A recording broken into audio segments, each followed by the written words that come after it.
Hello बच्चों, मुझे उम्मीद है आप सभी अच्छे होंगे। मैं आकाश फ्रॉम लर्नो हब, जहां पर आप सीख सकते हैं physics, chemistry, maths, biology absolutely for free only at learnohub.com।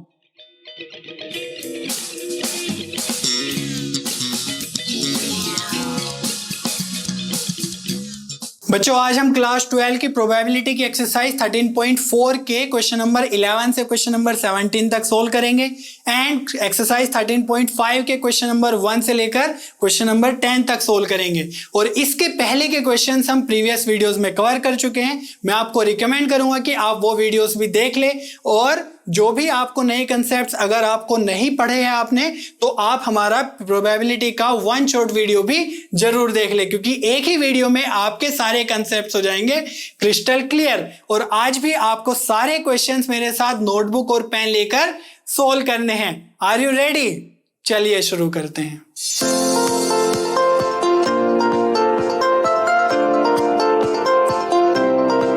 चलिए बच्चों, क्वेश्चन नंबर 11 सोल्व करते हैं।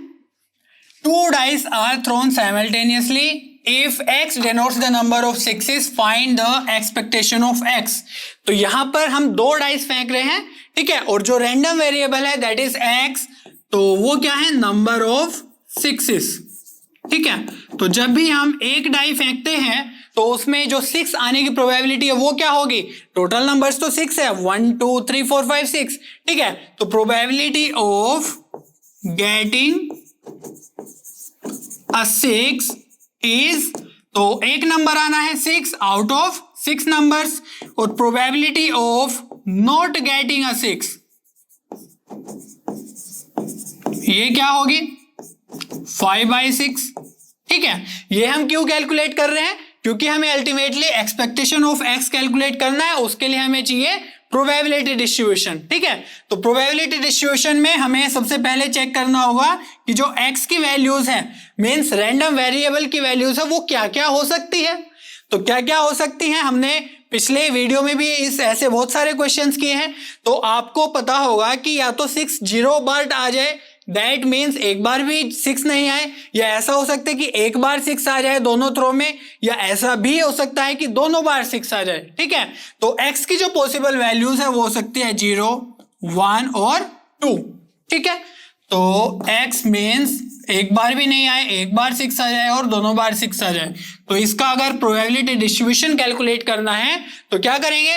Probability of x equals to 0, ठीक है। एक बार भी 6 नहीं आया, दैट मीन्स कोई और नंबर आ गया है, नॉट गेटिंग अ 6, तो उसके लिए हम यूज कर लेंगे 5/6 प्रोबेबिलिटी।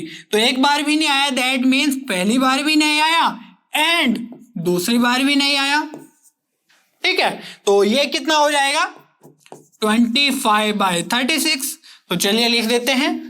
तो probability of x equals to 0 आ गया है 25/36। तो probability of x equals to 1 अब फाइंड आउट करेंगे। दैट मीन्स एक बार 6 आया है, ये फर्क नहीं पड़ता कि पहली बार में आया या दूसरी बार में आया। तो यहां पर हमारे दो केस बन जाएंगे। सपोज पहली बार में आ गया है, ठीक है, तो 1/6, और दूसरी बार में नहीं आया है तो 5/6। समझ में आ रही है बात? या ऐसा भी हो सकता है कि दूसरी बार में, पहली बार में नहीं आया, that means not getting a 6 5/6, and दूसरी बार में आ गया गेटिंग अ 6 तो 1/6, ठीक है। तो ये है 5/36 और ये भी है 5/36, तो ऐड करके हो जाएगा 10/36, ठीक है। तो इसको भी लिख देते हैं इधर 10/36। अब बात करते हैं probability of x equals to 2 की। दैट मीन्स दोनों बार 6 आ गया है, फर्स्ट थ्रो में भी 6 आ गया है और सेकंड थ्रो में भी 6 आ गया है। दैट मीन्स हमारा हो जाएगा 1/6 एंड 1/6, तो ये आ गया है 1/36। चलिए इसको भी लिख लेते हैं। तो probability of x equals to 2 आ गया 1/36। तो अब हम कैलकुलेट करेंगे एक्सपेक्टेशन, ठीक है। तो एक्सपेक्टेशन ऑफ x आ जाएगा सिग्मा x px, ठीक है। तो हमारी जो रैंडम वैल्यूज है उसकी मल्टीप्लाई करें करस्पॉन्डिंग प्रोबेबिलिटी डिस्ट्रीब्यूशन से और उनको ऐड कर देंगे।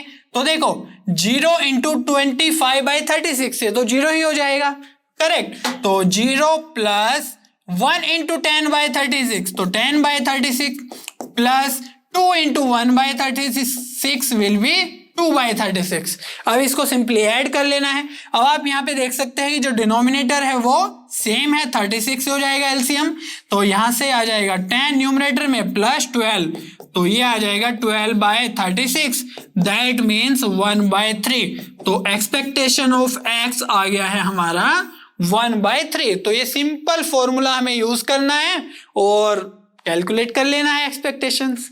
ठीक है, चलिए बच्चों क्वेश्चन नंबर 12 सोल्व कर लेते हैं। Two numbers are selected at random without replacement from the first 6 positive integers. Let x denote the larger of the two numbers obtained. Find ex. तो इसमें भी हमें एक्सपेक्टेशन ऑफ एक्स कैलकुलेट करना है, तो उसके लिए सबसे पहले हम प्रोबेबिलिटी डिस्ट्रीब्यूशन फाइंड आउट करेंगे। ठीक है, उससे भी पहले हमें क्या चाहिए, रैंडम नंबर्स। ठीक है, क्या क्या वैल्यूज हो सकती है। तो यहां पर जो गिवन है कि फर्स्ट 6 पॉजिटिव इंटीजर्स से हमें सेलेक्ट करना है, तो 1 2 3 4 और 5 6 इन नंबर से हमें सेलेक्ट करना है।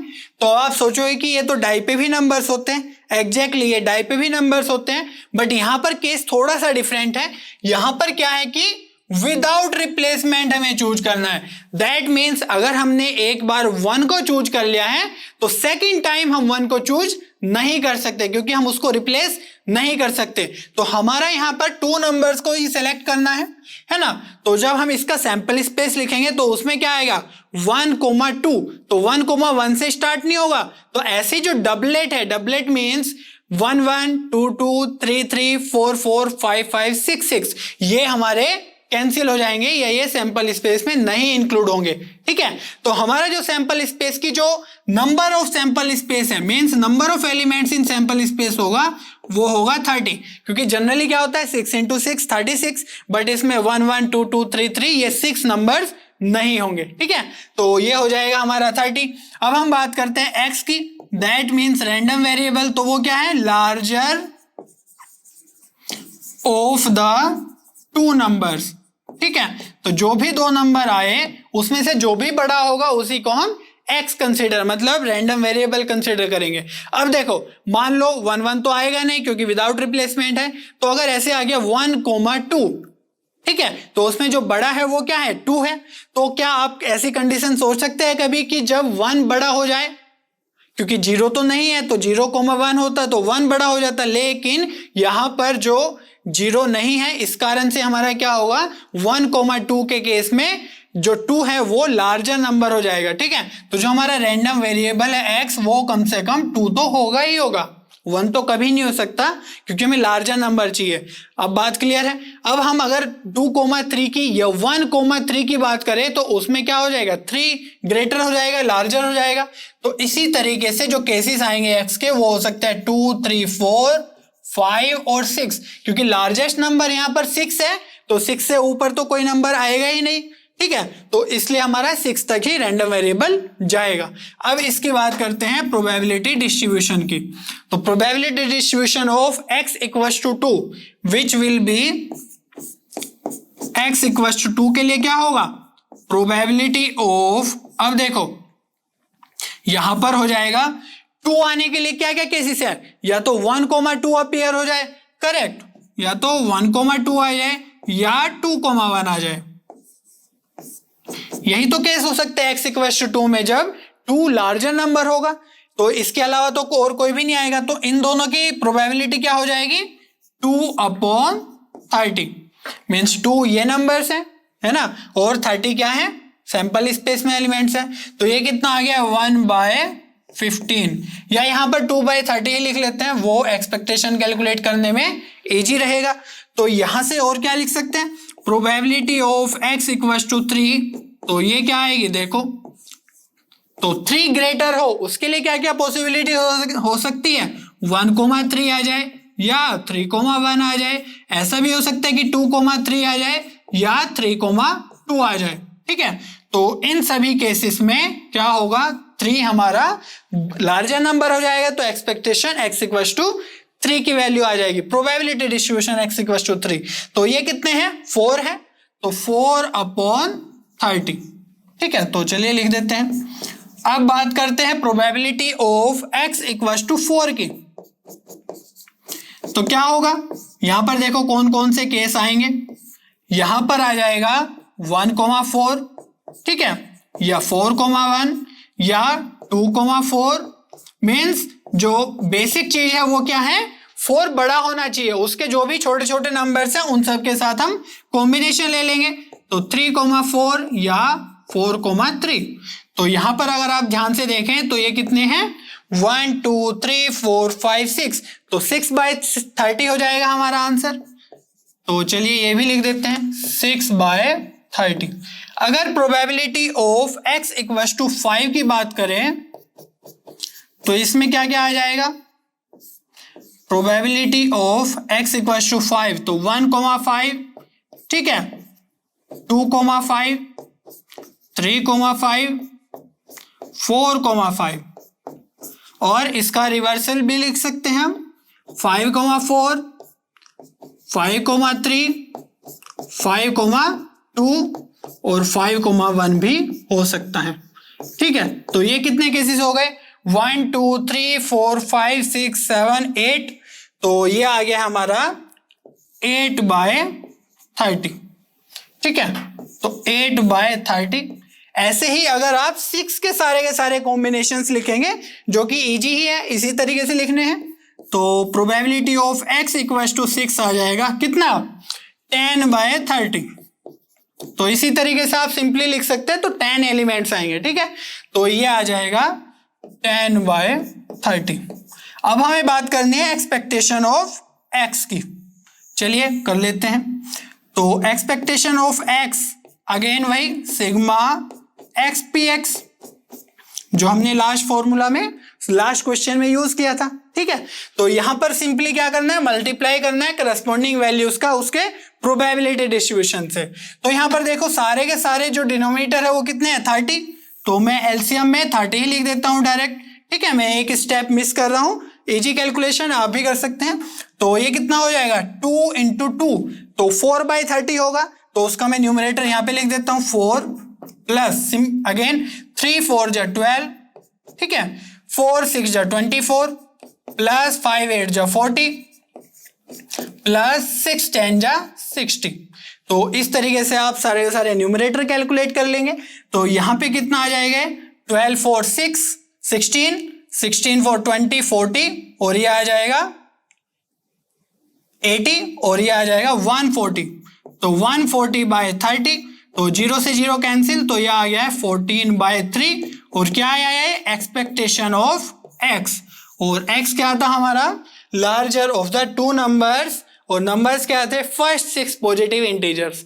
समझ में आ रहा है कैसे करना है।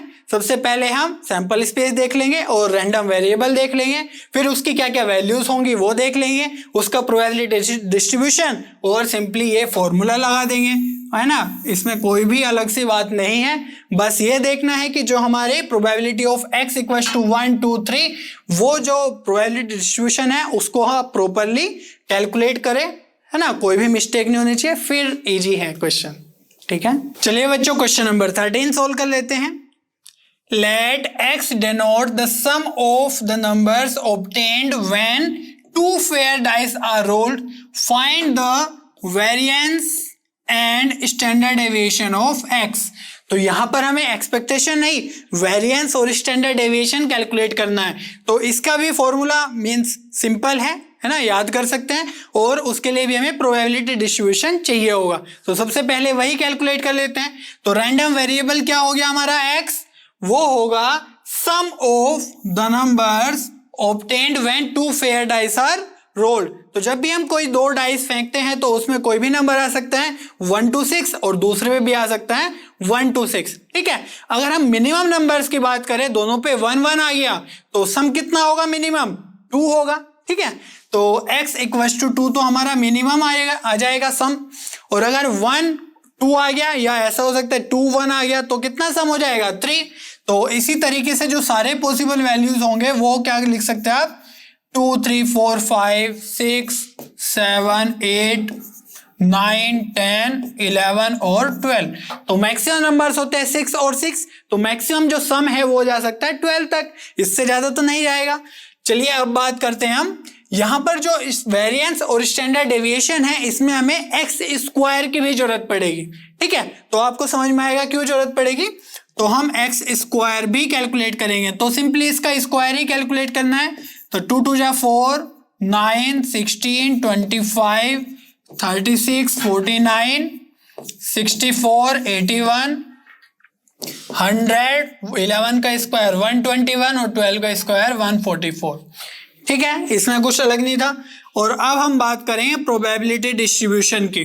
तो यहां पर अगर हम probability of x equals to 2 की बात करें, दैट मीन्स जब सम जो है 2 आ गया हो तो उसमें केसेस कौन कौन से आएंगे देखते हैं। तो इसमें आएगा 1,1, तो दोनों पे जब 1 1 आया हो तो तब प्रोबेबिलिटी क्या होगी, टोटल जो सैंपल स्पेस में एलिमेंट्स है वो कितने 36। ठीक है, तो यहाँ पे आ जाएगा 1/36, तो इसका प्रोबेबिलिटी डिस्ट्रीब्यूशन आ गया 1/36।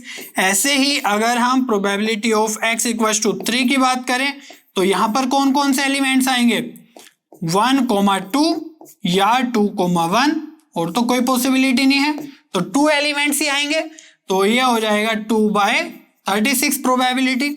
चलिए लिख देते हैं। सिमिलरली अगर हम probability of x equals to 4 की बात करें तो यहाँ पर कौन कौन से एलिमेंट्स आएंगे, चलिए देख लेते हैं। 1,3 हो सकता है, या 3,1 हो सकता है, या ऐसा भी हो सकता है कि 2,2 आ जाए, इसके अलावा तो और कोई नहीं है। ठीक है, क्योंकि अगर हमने कुछ ऐसा ले लिया 1,3 तो है, 2,3 ले लिया तो 5 हो जाएगा, तो यहां पर हम क्या लिख सकते हैं 3/36। ठीक है, 3/36।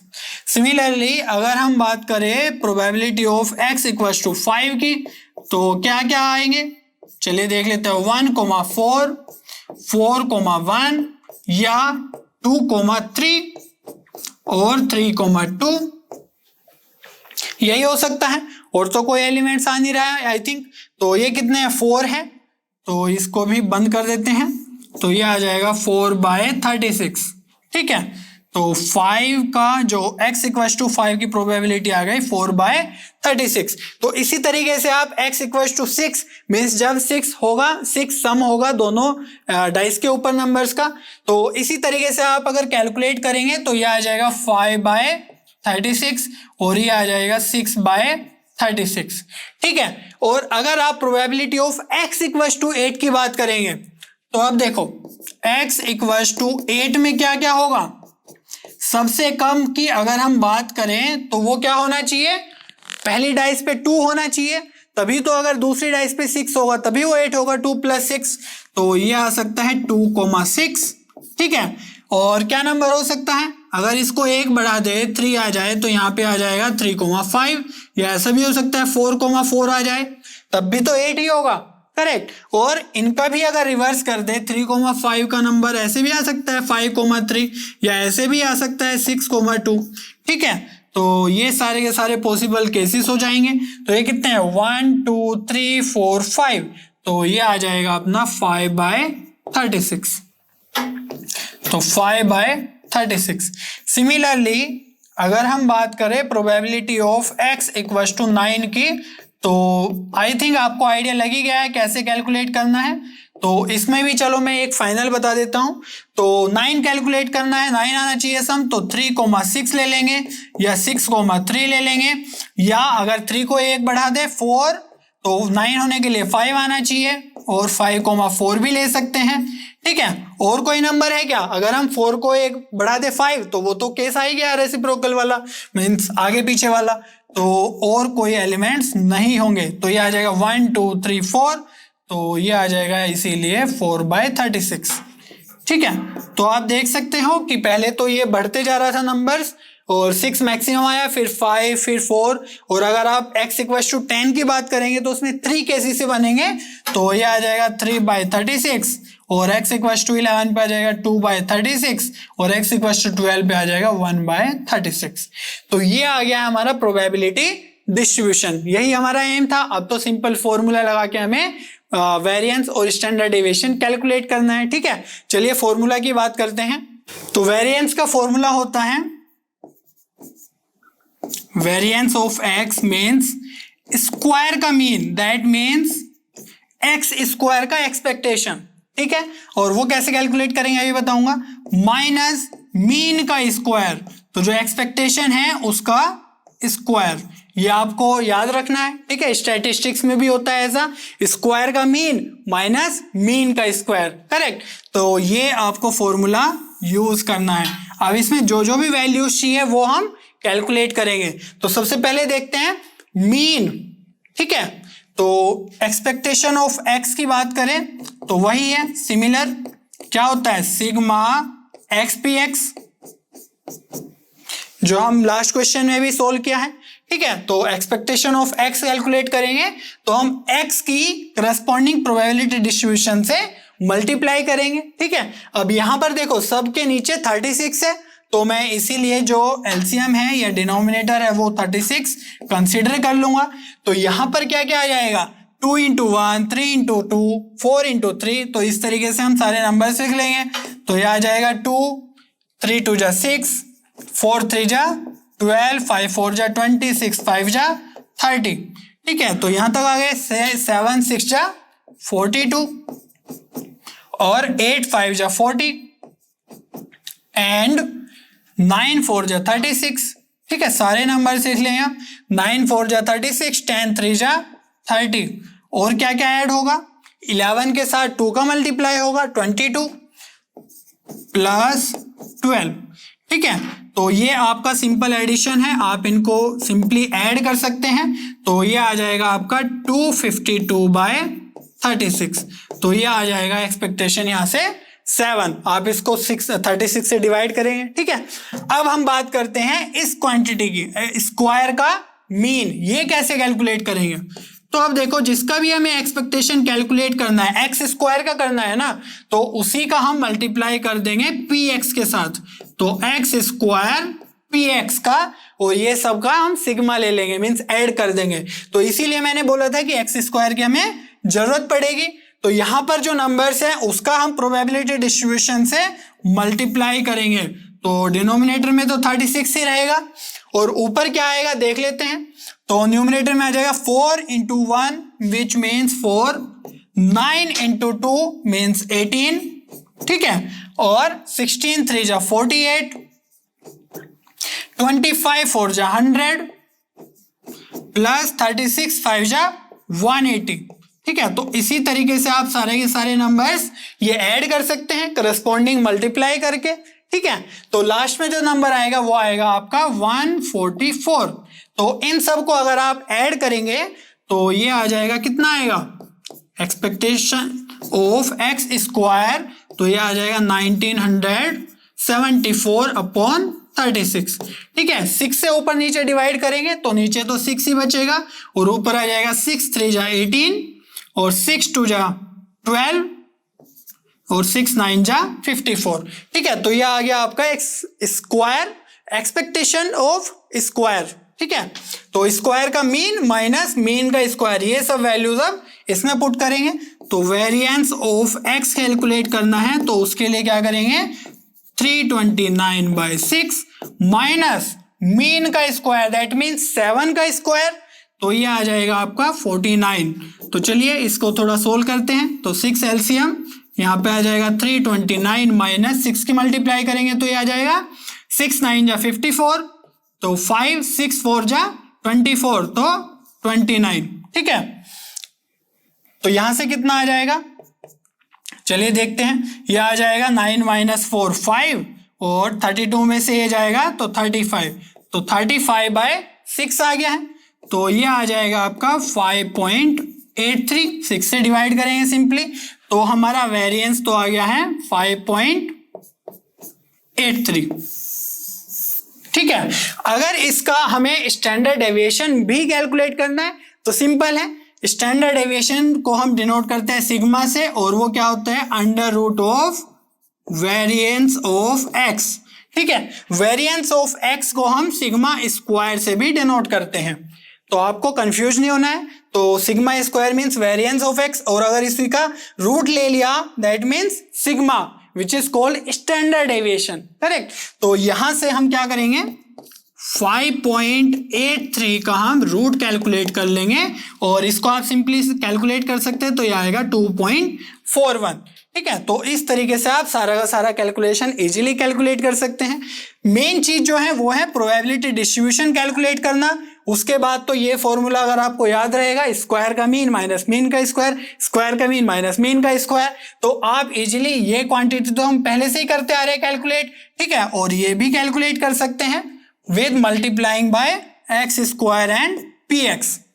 ठीक है, ये किया और उसके बाद ये सारी वैल्यूज पुट कर ली, और ये आपको रिलेशन याद रखना है, ये और ये, तो इजीली आप कैलकुलेट कर सकते हैं। ठीक है, चलिए बच्चों क्वेश्चन नंबर 14 सोल्व कर लेते हैं। A class has 15 students whose ages are 14, 17 and this data is given 19 and 20 years.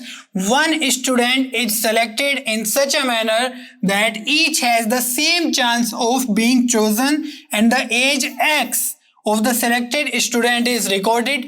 What is the probability distribution of the random variable X?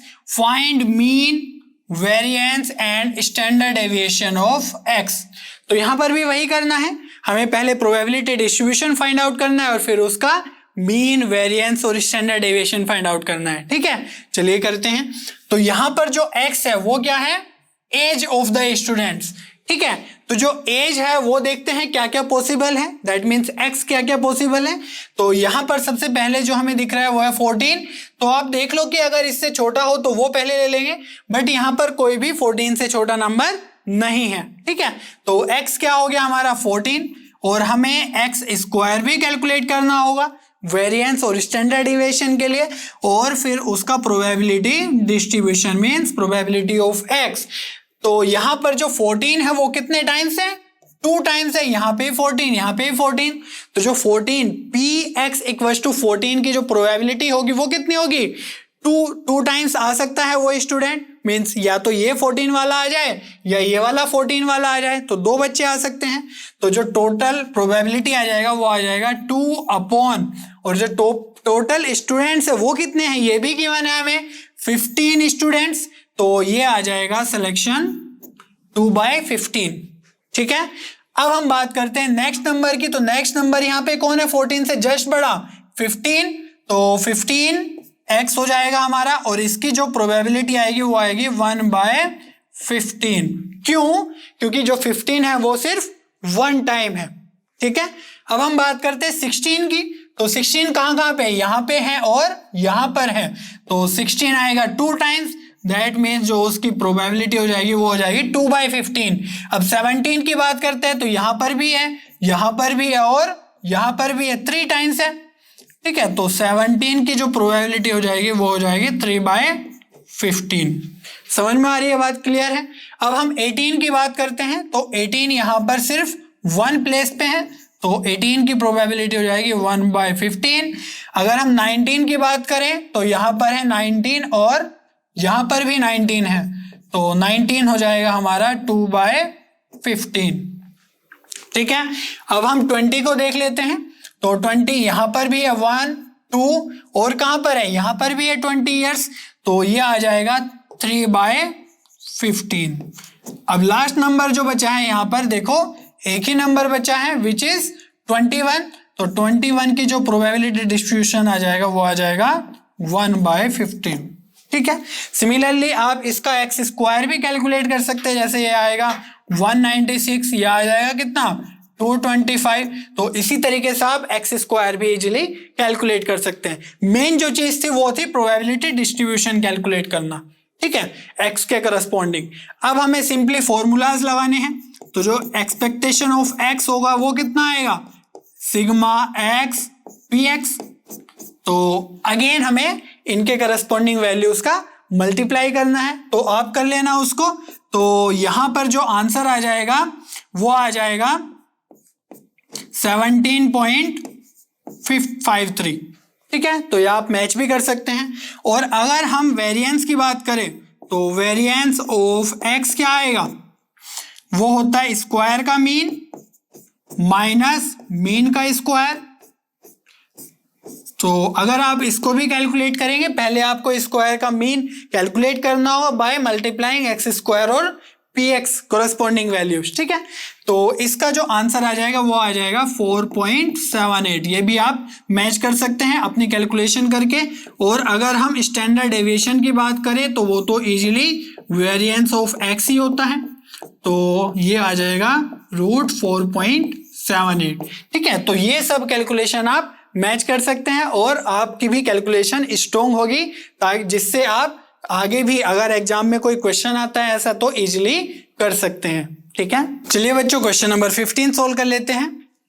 In a meeting 70% of the members favor and 30% oppose a certain proposal.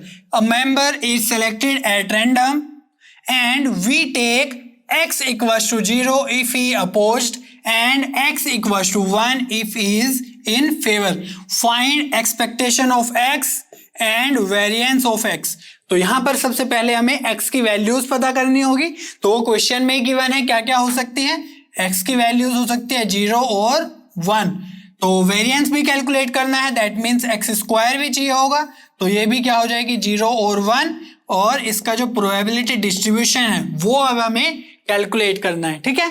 तो यहां पर अगर x equals to 0 कब होगा, तो probability of x equals to 0 given है if he opposed. और oppose के लिए जो प्रोबेबिलिटी है वो क्या है, तो 30% जो मेंबर्स है वो अपोज करते हैं किसको, अ सर्टेन प्रपोजल को। तो जो 30% अपोज कर रहे हैं तो प्रोबेबिलिटी क्या हो जाएगी 30%, ठीक है।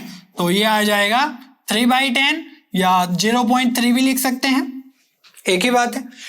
अगेन अगर हम probability of x equals to 1 की बात करें तो x इक्वल्स टू 0 पे लिख देते हैं 0.3। तो x इक्वल्स टू 1 पे हमारा है if he is in favour.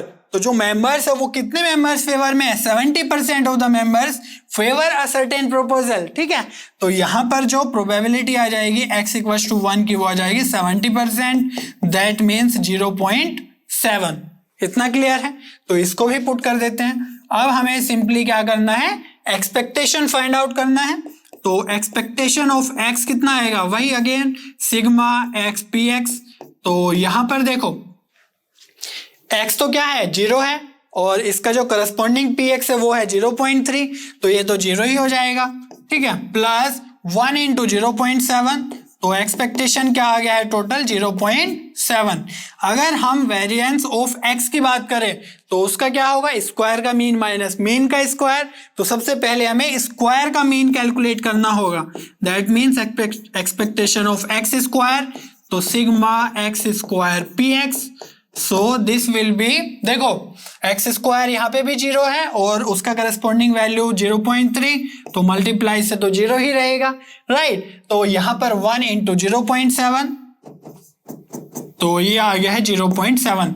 तो आप सोचोगे कि यार ये तो दोनों के दोनों सेम आ गए हैं तो 0 आ जाना चाहिए वेरिएंस तो, लेकिन नहीं, जो फॉर्मूला है वो थोड़ा सा टेढ़ा है। क्या है, expectation of x minus expectation of x square mean square का मीन माइनस मीन का स्क्वायर, ठीक है। तो यहां पर स्क्वायर है, सिंपल अगर सब्ट्रैक्शन होता तो वो 0 ही हो जाता, बट यहां पर क्या है स्क्वायर का mean, that means 0.7 minus mean का स्क्वायर इज 0.7 का स्क्वायर। तो इसको क्या लिख सकते हैं 0.7 माइनस ये कितना हो जाएगा 0.49। तो यहां से कितना आ जाएगा, देखो 49 है तो 1 आएगा 50 और ये आ जाएगा 2, तो 0.21 आ गया हमारा वेरिएंस ऑफ x 0.21। अगर यहां पर स्टैंडर्ड डेविएशन भी पूछ लेता तो इसको हम रूट कर देते तो वो आ जाता हमारा स्टैंडर्ड डेविएशन मींस सिग्मा, ठीक है। चलिए बच्चों क्वेश्चन नंबर 16 सोल्व कर लेते हैं। The mean of the numbers obtained on throwing a die having written 1 on 3 faces, 2 on 2 faces and 5 on 1 face is। तो हमें यहाँ पर सिंपली मीन या एक्सपेक्टेशन ऑफ x कैलकुलेट करना है, और x क्या है, number obtained on the face of the die, ठीक है। तो ये रेगुलर डाई नहीं है जिसमें 1 2 3 4 5 6 होते हैं, यहाँ पर सिर्फ 1 2 और 5 ही आ रहा है, बट जो फेसिस है वो 6 ही है। ठीक है, तो जो हमारा x है रैंडम वेरिएबल नंबर ऑब्टेन्ड, तो वो क्या क्या वैल्यूज आ जाएगा 1, 2 और 5। ठीक है, और यहां पर अगर हम प्रोबेबिलिटी ऑफ x की बात करें तो देखो 1 कितने फेसिस पे आ रहा है, 3 फेसिस पे, और जो टोटल फेस आ सकते हैं वो 6 है, तो इसकी प्रोबेबिलिटी डिस्ट्रीब्यूशन आ जाएगा 3/6। और जो 2 है वो 2 फेसिस पे आ रहा है, दैट मीन्स 2/6, और जो 5 है वो तो 1 फेस पे ही आ रहा है, तो 1/6। और सिंपली अब एक्सपेक्टेशन कैलकुलेट करना है, तो EX आ जाएगा सिग्मा x PX। तो चलो कर देते हैं जल्दी से। तो 1 into 3/6 that means 3/6 plus 2 into 2/6 that means 4/6 plus 5 into 1/6 that means 5/6। तो चलिए एलसीएम ले लेंगे, 5 6 आ जाएगा, तो ये आ जाएगा 3 4 और 5, तो 5 3 8 12, तो 12/6 और आंसर आ जाएगा 2। तो हमारा जो बी ऑप्शन है वो करेक्ट हो जाएगा। ठीक है, चलिए बच्चों क्वेश्चन नंबर 17 सोल्व करते हैं।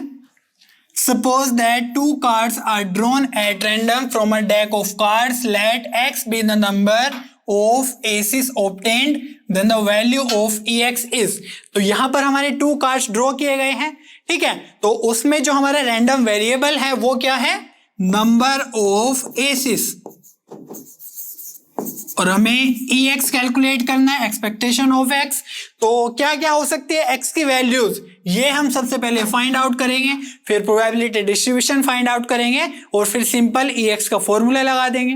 ठीक है, तो जो X है वो क्या क्या हो सकता है कि जब दोनों कार्ड हमने विड्रॉ किए कोई भी एस नहीं आया, हो सकता है ना, तो 0 नंबर ऑफ एसिस हो सकता है, या ऐसा हो सकता है कि किसी एक में आ गया हो और दूसरे में ना आया हो, या ऐसा भी हो सकता है कि दोनों में ही एस आ गए, बल्ले बल्ले। ठीक है, तो यहां पर हमारा probability of x means probability distribution क्या हो जाएगा, चलिए देखते हैं।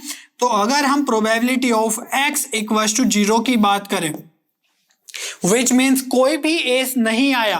ठीक है, तो कोई भी एस नहीं आया, तो जो टोटल नंबर ऑफ फेस होंगे 2 कार्ड को चूज करने का, तो वो क्या होगा 52C2, है ना। टोटल कार्ड्स में से हमने 2 कार्ड्स चूज कर लिए।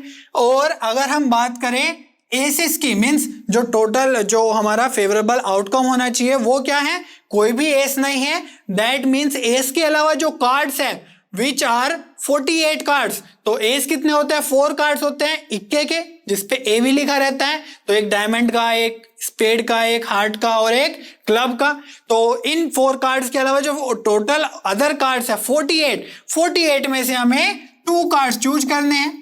ठीक है, क्योंकि हमें चाहिए नो एस, कोई भी एस नहीं चाहिए। तो इसको अगर सोल्व करेंगे तो हमारा कुछ वैल्यू आएगा, बट यहाँ पर ध्यान देने वाली बात है कि हमें एक्सपेक्टेशन ऑफ एक्स कैलकुलेट करना है और उसमें हम इसकी मल्टीप्लाई ही करेंगे, तो ये 0 ही आ जाएगा, तो इसलिए मैं इसको कैलकुलेट नहीं कर रहा हूं कंप्लीटली।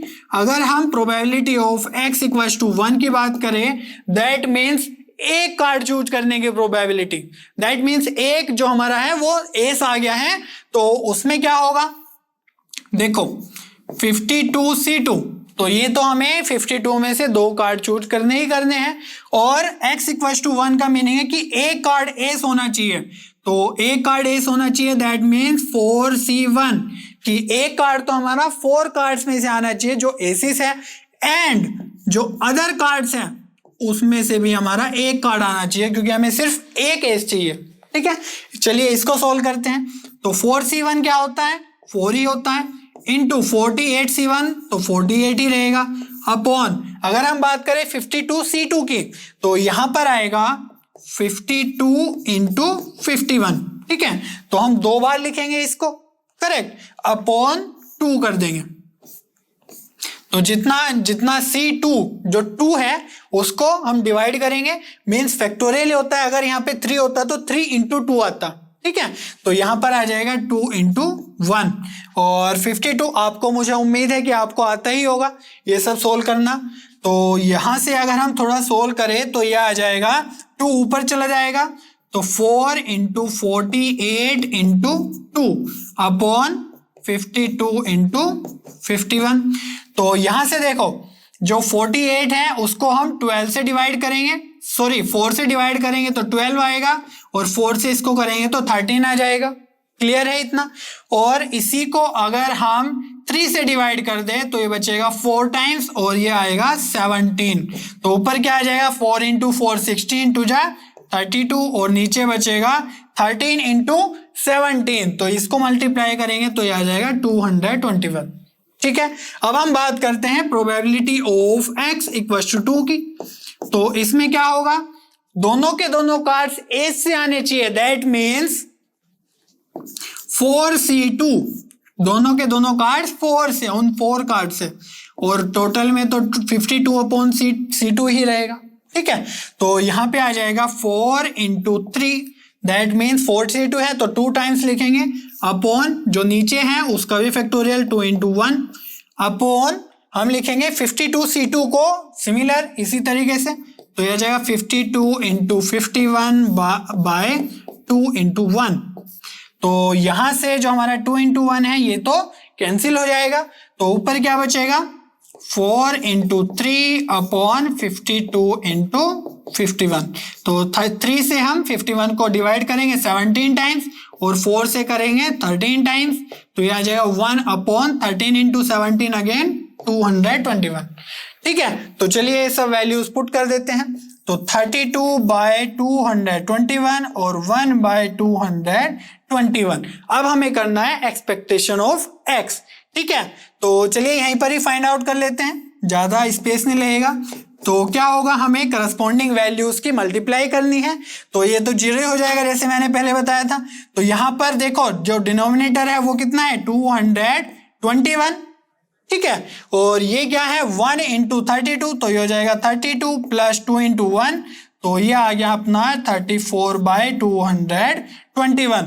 अगर आप इसको 17 से डिवाइड करेंगे तो ऊपर बच जाएगा 17 टू जा 34, और नीचे आ जाएगा 17 1 जा 17, 17 3 जा 51। तो एक्सपेक्टेशन ऑफ x कितनी आ गई 2/13। ठीक है, तो यहां पर हमारा हो जाएगा डी ऑप्शन करेक्ट। और ये जो क्वेश्चन है ये 13.4 एक्सरसाइज का लास्ट क्वेश्चन है। ठीक है, चलिए बच्चों अब एक्सरसाइज 13.5 के कुछ क्वेश्चंस कर लेते हैं, बट क्वेश्चंस करने से पहले मैं कुछ टॉपिक्स या इंपॉर्टेंट कंसेप्ट्स डिस्कस कर लेते हैं। ठीक है, तो यहां पर इन क्वेश्चंस को सॉल्व करने के लिए आपको एक फॉर्मूले की जरूरत पड़ेगी, विच इज बर्नौली थ्योरम। ठीक है, तो इसमें आपको सबसे पहले पता होना चाहिए कि कितनी बार नंबर ऑफ ट्रायल्स हुए हैं। ठीक है, कितनी बार डाई को थ्रो किया गया, और ये भी पता होना चाहिए कि जो भी हमें क्वेश्चन में पूछा गया है उसको हम क्या बोलते हैं, सक्सेस। ठीक है, तो जो हमारी सक्सेस है वो है जो क्वेश्चन में पूछा गया है। अब अपना दिमाग नहीं लगाना है कि वो फेल हो गया या पास हो गया, बट जो क्वेश्चन में पूछा है वही हमारा सक्सेस इवेंट होगा। ठीक है, तो उसकी प्रोबेबिलिटी हम पी से डिनोट करेंगे, और सक्सेस होता है या फेलियर होता है या तो इवेंट होगा या नहीं होगा, तो उसको हम बोलेंगे क्यू।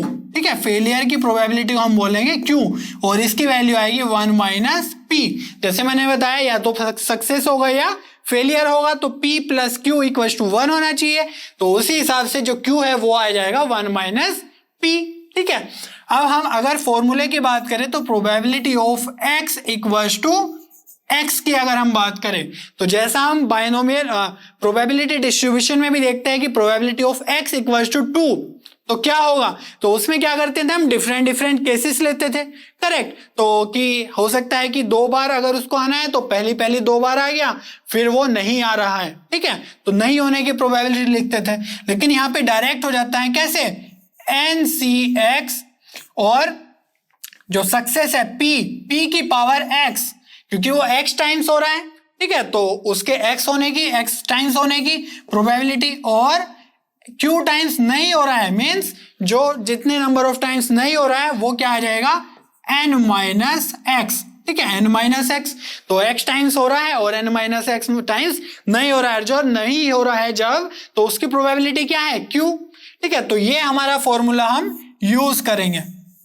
तो ये तो आपको समझ में आ रहा होगा कि ये हो रहा है और कितनी बार हो रहा है उसकी प्रोबेबिलिटी, और ये नहीं होने की प्रोबेबिलिटी और कितनी बार हो रहा है। बट ये NCX क्या है, ये जो NCX है इससे हमारे जो केसेस होते हैं डिफरेंट डिफरेंट, कि मान लो पहली बार हेड आ गया और दूसरी बार टेल आ गया, या ऐसा भी हो सकता है कि टेल आ गया फिर हेड आ गया, ठीक है। तो ये जो अलग अलग केसेस बन जाते हैं हमारे क्वेश्चंस में, जब हम Px equal to something calculate करते हैं तो उन केसेस को ये कवर करता है, ठीक है, NCX।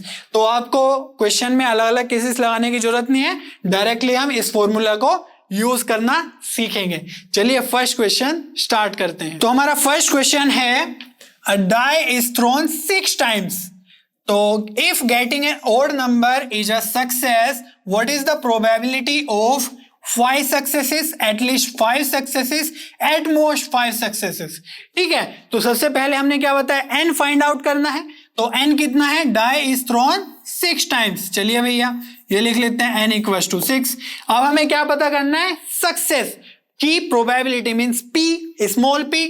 तो वो क्या है, अब देखो if getting an odd number is a success, और यहां पर सक्सेस के बारे में पूछा गया है, तो ओड नंबर को प्राप्त करना मीन्स गेट करना, वो क्या है, हमारा सक्सेस है, ठीक है। तो जब हम डाई को थ्रो करते हैं तो उसमें ओड नंबर्स कितने होते हैं, 1, 3 और 5। तो 3 नंबर्स ओड हैं और 3 नंबर्स इवन हैं। तो अगर हमें ओड नंबर्स की प्रोबेबिलिटी चाहिए तो वो कितनी होगी, 3/6, करेक्ट, क्योंकि टोटल नंबर्स कितने आ सकते हैं, 6 आ सकते हैं। तो प्रोबेबिलिटी हो जाएगी 1/2 of getting an odd number. समझ में आया सक्सेस कैसे फाइंड आउट करना है उसका प्रोबेबिलिटी। और अगर हम क्यू की बात करें, दैट मीन्स फेलियर की बात करें, तो फेलियर कब होगा, जब इवन नंबर्स आ जाएंगे, राइट। तो इवन नंबर्स की प्रोबेबिलिटी आप वैसे भी सोच सकते हैं कि 1/2 होगी, क्योंकि 3 इवन नंबर्स है, 3/6 1/2। बट यहां से भी अगर हम कैलकुलेट करें 1 - p से, तो जो हमारा q है वो कितना आ जाएगा, 1 - 1/2, तो q आ जाएगा 1/2, ठीक है। वैसे भी हमारा 1/2 आ रहा था और यहां से भी 1/2 आ गया। तो n, p और q हमारा पता चल गया है। अब हम देख लेते हैं probability of x equal to x। कोई भी जनरल टाइम्स अगर हमसे पूछा जाए तो क्या होगा, देखो यहाँ पे जो n इक्वल टू 6 है तो हम लिख सकते हैं 6cx, और p का पावर x, तो यहां पर लिख देंगे 1/2 का पावर x, क्योंकि x टाइम्स आ रहा है, और 1/2 n माइनस x, q का power n minus x, correct. तो यहां से हम लिख सकते हैं 6cx, और यहां पर देखो 1/2 का पावर x है और ये 1/2 का पावर n माइनस x है। तो मल्टीप्लाई में है तो अगर पावर ऐड होगी तो x कैंसिल हो जाएगा, और यहां पर जो n है वो 6 है, तो यहां पर हम लिख सकते हैं 1/2 की पावर 6। तो ये क्या हो गया हमारा probability of x equal to 6x, है ना। ये तो जनरल आ गया है, लेकिन हमें अब क्वेश्चंस ये पार्ट सोल्व करने हैं। तो जो फर्स्ट पार्ट है उसका क्या मीनिंग है, चलिए देखते हैं। तो यहां पर है 5 सक्सेसेस, तो जो ओड नंबर आ रहा है 6 ट्रायल्स में से 5 सक्सेस मिलनी चाहिए, मींस 5 टाइम्स हमारा जो ओड नंबर आना चाहिए, ठीक है। तो इसके लिए हम क्या लिखेंगे, x equal to, sorry x नहीं 5, ठीक है।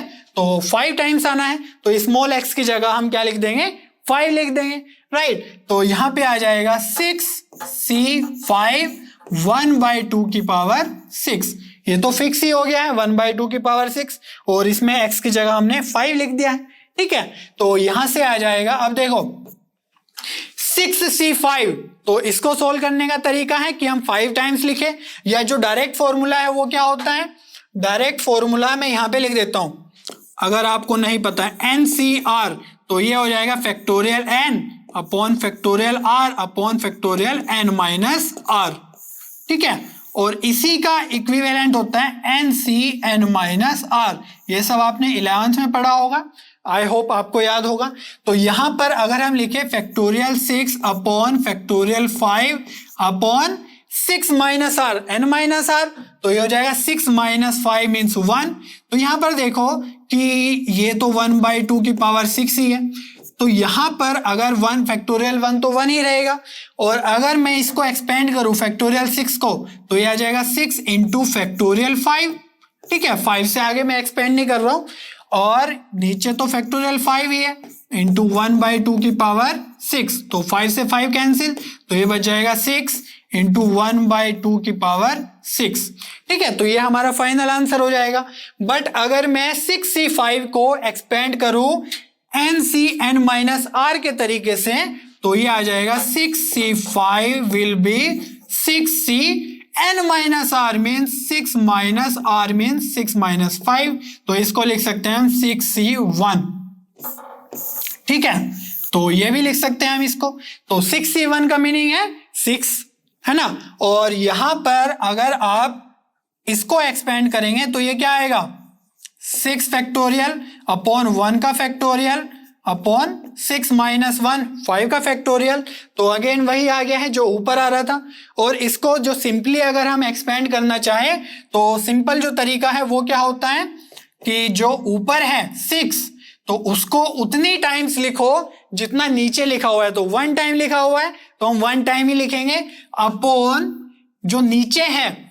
ठीक है, जो नीचे है उसका भी फैक्टोरियल लिखना है, तो 1 का फैक्टोरियल तो 1 ही होगा, तो आंसर आ जाएगा 6। तो आगे अगर आपको समझ नहीं आ रहा है या आपने नहीं पढ़ा था 11th में अच्छे से, तो हम आगे भी क्वेश्चंस करेंगे तो आपको और ज्यादा क्लियर हो जाएगा। ठीक है, अभी हम क्या करते हैं, सेकेंड पार्ट सोल्व करते हैं। तो सेकेंड पार्ट हमारा क्या, एटलीस्ट 5 सक्सेसेस। दैट मीन्स 5 तो हो सकता है, 5 से ज्यादा होना चाहिए, 5 से कम सक्सेस नहीं होना चाहिए कि भाई जो ओड नंबर है वो 4 टाइम्स ही आ गया, नहीं, 5 या 5 से ज्यादा। दैट मीन्स हम लिख सकते हैं 5 या 5 से ज्यादा। इसका तो हमने प्रोबेबिलिटी डिस्ट्रीब्यूशन में भी सीखा था कैसे कैलकुलेट करते हैं। ठीक है, तो यहां से आ जाएगा probability of x equals to 5 या 5 से ज्यादा, probability of x equals to 6। ठीक है, तो यहां पर 6 टाइम्स ही थ्रो हो रहा है डाई, तो इसीलिए हम 6 तक ही जाएंगे, आगे के हमारे 0 हो जाएंगे। तो चलिए यहां पर क्या करेंगे, probability of x equals to 5, तो ये तो हमने अभी कैलकुलेट किया है, करेक्ट। तो ये आ जाएगा 6 इंटू 1/2 की पावर 6 प्लस, अगर हम बात करें x इक्वल्स टू 6 की, तो हम यहां पर सिंपली जो x है इसकी जगह हम क्या लिख देंगे, 6 पुट कर देंगे। तो ये क्या हो जाएगा 6C0 और 1/2 की पावर 6 तो रहेगी, है ना, ये वाला टर्म। अब अगर इसको थोड़ा सोल्व करें तो ये आ जाएगा 6 इंटू 1/2 की पावर 6 प्लस 6C0। तो 6C0 को हम क्या लिख सकते हैं, अब देखो ये मीनिंग है कि 6 को हमें 0 टाइम्स लिखना है, तो वो क्या हो जाएगा, फैक्टोरियल 1 ही आएगा इसका आंसर। ठीक है, या इसको आप ऐसे भी देख सकते हैं, अगर इसको मैं अलग से सोल्व करूं तो 6 से 0 को आप कैसे सोल्व करेंगे, देखो तो फैक्टोरियल 6 लिखेंगे, ऊपर फैक्टोरियल n और नीचे लिखेंगे factorial r, that means factorial 0 upon क्या है n माइनस r, तो 6 minus r means 6 minus 0 that means 6।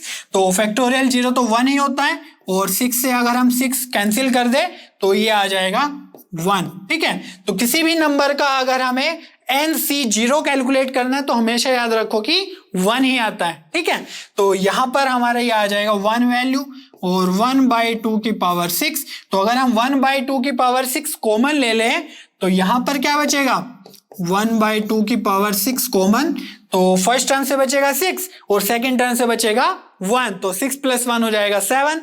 तो हमारा आंसर आ जाएगा 7 इंटू 1/2 की पावर 6। ठीक है, तो चलिए अब थर्ड पार्ट कर लेते हैं सोल्व। तो थर्ड पार्ट में क्या बोल रहा है, एट मोस्ट 5 सक्सेसेस, ज्यादा से ज्यादा 5 आना चाहिए, 5 टाइम्स आना चाहिए, 5 से ज्यादा नहीं आना चाहिए। ठीक है, तो यहां पर हम बात करें अगर x इक्वल्स टू, तो ये होना चाहिए x लेस देन और इक्वल टू 5, एट मोस्ट 5, तो 5 से ज्यादा नहीं आएगा, दैट मीन्स 5 से कम ही आएगा, 1 2 3 4 5, या 0 भी आ सकता है, 0 टाइम्स मीन्स एक बार भी ऑड नंबर नहीं आया। तो इसको हम कैसे लिख सकते हैं, 5 से कम या 5 के इक्वल आना चाहिए, तो इसको हम लिख सकते हैं 1 minus probability of x equals to 6। ये समझ में आया कि नहीं आया, इसका मतलब है कि जो टोटल प्रोबेबिलिटी है 1, उसमें से हम वो केस माइनस कर देंगे जिसमें 6 टाइम्स ऑड नंबर आ गया है। समझ में आ रही है बात, तो 5 से कम तभी तो होगा, तो टोटल 6 तक ही जा रहे हैं हम, तो 6 वाला केस हम माइनस कर देंगे, तो कौन सी प्रोबेबिलिटी बची है, जिसमें 0 1 2 3 4 5 तक आ रहा है। ठीक है, तो इसीलिए हम इसको लिख सकते हैं 1 minus probability of x equals to 6, और x इक्वल्स टू 6 की तो हमने कैलकुलेट करी थी, विच वॉज 1/2 की पावर 6। ठीक है, तो यहां पर लिख सकते हैं 1/2 की पावर 6, तो यही आ जाएगी 1 माइनस 0.5 की पावर 6 हमारा आंसर हो जाएगा for the third part when at most 5 successes का प्रोबेबिलिटी पूछा गया है। ठीक है, चलिए बच्चों क्वेश्चन नंबर 2 सोल्व करते हैं। A pair of dice is thrown 4 times. If getting a doublet is considered a success, find the probability of 2 successes. तो हमें कैलकुलेट करना है probability of x equals to 2। ठीक है, और x क्या है? Getting a doublet. तो जब भी हम पेयर ऑफ डाइस थ्रो करते हैं तो उसमें डबलेट आते हैं, जैसे कि 1 1 2 2 3 3 4 4 5 5 और 6 6। ठीक है, तो जो टोटल सैंपल स्पेस है 6 × 6 36 का, उसमें से हमारे 6 डबलेट्स होते हैं पेयर ऑफ डाइस में। ठीक है, तो हमारा जो ट्रायल्स है कितनी बार फेंका गया डाइस को, तो वो है n इक्वल्स टू 4। और अगर हम प्रोबेबिलिटी की बात करें, मीन्स प्रोबेबिलिटी ऑफ सक्सेस की बात करें, तो वो कितना है 6/36, 6 टाइम्स डबलेट आएगा, तो P आ गया हमारा 1/6। और अगर हम फेलियर की बात करें Q की प्रोबेबिलिटी, वो आ जाएगा 1 minus P, which means 1 minus 1/6, तो Q आ जाएगा अपना सोल्व करेंगे तो 5/6। ठीक है, और वैसे भी अगर हम नॉन डबलेट की बात करें तो डबलेट तो हमारे 6 हो गए, नॉन डबलेट वाले नंबर्स लाइक 1 2 2 3 4 5 है ना, इस तरह के नंबर्स वे कितने हो गए? 36 में 6 हटा दो तो 30 बचेंगे, तो 30/36, तो 5 5 से डिवाइड करेंगे तो 6 6 से डिवाइड करेंगे तो यही आ जाएगा 5/6। ठीक है, अब हमें कैलकुलेट करना है probability of x equals to 2। तो फॉर्मूला क्या है? x इक्वल्स टू 2 के लिए NCR या NCX, x क्या है यहाँ पे? स्मॉल x 2, तो n है हमारा 4C2, और p का पावर x होता है, तो p क्या है अपना 1/6, और कितने की इसकी पावर कितनी x आएगी? x मीन्स स्मॉल x 2, तो ये आ जाएगा 2। और अगर फेलियर की बात करें 5/6, और ये क्या है n माइनस x, तो 4 माइनस 2, तो यहां पर हम सोल्व करेंगे 4C2। ठीक है, तो 4C2 का फॉर्मूला क्या है? 4 फैक्टोरियल अपॉन 2 फैक्टोरियल। ठीक है, जो नीचे लिखा हुआ है into n minus r, that means 4 minus 2, तो 2, तो यहां पे आ जाएगा 1/36, और यहां पर भी देखो कितना आएगा 5/6 की पावर 4 माइनस 2, तो 2 पर बचेगी पावर, तो ये आ जाएगा 5 5 जा 25/36। ठीक है, अब हम बात कर लेते हैं 4 फैक्टोरियल की, तो इसको सोल्व करेंगे तो ये आ जाएगा 4 × 3 × 2 × 1 अपॉन 2 फैक्टोरियल की बात करें तो 2 × 1, और अगेन 2 फैक्टोरियल तो 2 × 1, और यहां पर ये बच जाएगा 25/36 × 36। ठीक है, अब इसको फर्दर सोल्व कर लेते हैं, तो यहां पर जो 2 × 2 है तो ये तो 4 कैंसिल हो गया, और जो ये 3 × 2 है तो ये कितना बचा 6, तो इस 6 से हम 36 को डिवाइड कर देंगे 6 टाइम्स, तो ऊपर कितना बचा? ये 1 × 25, तो बचेगा 25। ठीक है, और डिनोमिनेटर में नीचे तो 1 ही है यहाँ पे, और 6 × 36 हो जाएगा 216, तो हमारा जो आंसर है of getting x equals to 2 will be 25/216। ठीक है, अब यहाँ पर एक चीज और डिस्कस कर लेते हैं कि अगर हम 4C2 को सोल्व करना है तो और सिंपली कैसे सोल्व कर सकते हैं। करेक्ट, तो 4C2 को सोल्व करने के लिए जो इजी तरीका है वो क्या है कि जो ऊपर लिखा हुआ है 4, उसको हम लिखेंगे 2 टाइम्स, क्योंकि नीचे 2 लिखा हुआ है, तो 2 टाइम्स लिखेंगे, दैट मीन्स 4 × 3, घटते हुए डिक्रीजिंग ऑर्डर में। ठीक है, अपॉन, और कुछ नहीं लिखना है ऊपर, अपॉन जो नीचे है 2 का फैक्टोरियल लिख देंगे। ठीक है, तो 2 का फैक्टोरियल कितना होगा? 2 × 1, तो यहां से जो ये एक्स्ट्रा आता है फैक्टोरियल 2 × 1, ठीक है, जो ये वाला टर्म आया था 2 × 1, तो जो एक्स्ट्रा फैक्टोरियल होता है 2, उससे वो कैंसिल हो जाता है। समझ में आ रही है बात? तो इसलिए ये वाले टर्म्स नहीं आते हैं, सिंपल 4 × 3/2, तो 2 से जाएगा 2 टाइम्स, तो ये आ जाएगा 6 और 6 से ही हमने यहाँ पे कैंसिल किया था। समझ में आ रही है बात? तो मैं डायरेक्टली इस तरीके से अब एक्सपेंड करूंगा, ठीक है। डायरेक्ट फॉर्मूला हमेशा लिखने की जरूरत नहीं है, आपने 11th में भी सीखा होगा ये वाला प्रोसेस। तो इसी तरीके से हम इजीली सोल्व कर सकते हैं, ठीक है। चलिए बच्चों क्वेश्चन नंबर 3 सोल्व कर लेते हैं। There are 5% defective items in a large bulk of items. What is the probability that a sample of 10 items will include not more than 1 defective item? तो जो डिफेक्टिव आइटम है उसकी probability पूछी गई है ना, और वो 1 से ज्यादा नहीं होना चाहिए, नॉट मोर देन 1। तो हम जो कंसिडर कर रहे हैं वो है probability of x less than और इक्वल टू 1 की, ठीक है। तो यहां पर जो हमारा सक्सेस होगा वो क्या है? Defective item. अब आप सोचोगे कि ये सक्सेस कैसे हो गया, वो तो डिफेक्टिव आइटम है ना, वो तो रिजेक्टेड या फेलियर आइटम है। तो यहां पर ये नहीं सोचना है कि क्या एक्चुअली में फेलियर है या सक्सेस है। यहाँ पे जो क्वेश्चन में पूछा गया है 1 डिफेक्टिव आइटम की प्रोबेबिलिटी है ना, तो वो हमारा सक्सेस है, ठीक है। तो यहां पर हम क्या करेंगे, जो n है दैट मीन्स 10 आइटम्स, ठीक है। तो 10 आइटम्स में से पूछा गया है, तो यहां पर जो हमारा P हो जाएगा, सक्सेस हो जाएगा, वो क्या हो जाएगा? डिफेक्टिव आइटम की प्रोबेबिलिटी। वो कितनी गिवन है? 5% डिफेक्टिव है, तो 5/100 हो जाएगा। और अगर हम Q की बात करें फेलियर की, तो 1 - P होता है, तो ये आ जाएगा 1 - 5/100, दैट मीन्स 95/100, ठीक है। इजीली हम इसको सोल्व कर सकते हैं। अब हम लगाएंगे फॉर्मूला। तो यहां पर हमसे पूछा गया probability of x less than और इक्वल टू 1, ठीक है। तो जो हमने प्रोबेबिलिटी फाइंड आउट करनी है वो है not more than 1 defective item, तो एक से ज्यादा नहीं होना चाहिए, ठीक है, 1 तक चलेगा। तो इसको हम लिख सकते हैं probability of x equal to 0 plus probability of x equal to 1। तो 0 मीन्स कोई भी डिफेक्टिव आइटम नहीं है तो वो भी चलेगा, ठीक है, वो इसी केस में आएगा, और 1 है तो भी चलेगा, ठीक है। तो इनकी प्रोबेबिलिटीज हमें फाइंड आउट करनी है। तो फॉर्मूला क्या है, अगेन मैं लिख देता हूं, चलो एक बार। x equal to small x, तो ये आ जाएगा NCx स्मॉल p की पावर x और स्मॉल q की पावर n-x। तो चलो x स्मॉल x 0 है यहाँ पे, और जो n है वो 10 है, तो ये आ जाएगा 10C0 small p, that means 5/100 की पावर कितनी है? स्मॉल x, और स्मॉल x कितना है? 0, तो ये तो 0 ही हो गई।